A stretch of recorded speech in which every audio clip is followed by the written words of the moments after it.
Sabies que Barcelona té un símbol representatiu, característic i històric que ha sobreviscut a tot al llarg del pas del temps, però que és ignorat per tothom? No és famós ni una atracció turística, és el testimoni d'una altra Barcelona. Vols saber quin és? Doncs queda't fins al final. Ho trobaràs per Ciutat Vella, pel barri gòtic, pel Born i pel Raval. Són aquests cartells d'entrada i sortida. I els trobaràs aquí, aquí, aquí, aquí, aquí,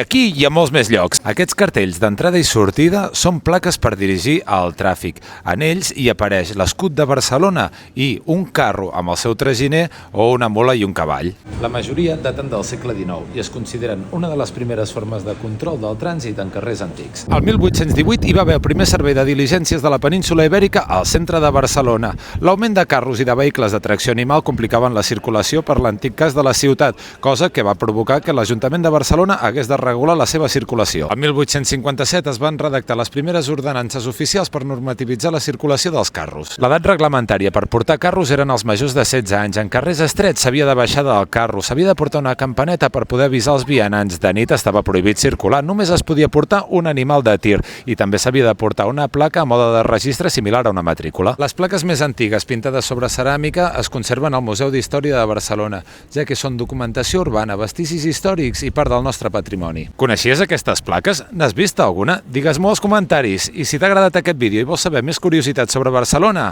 comparteix aquest vídeo.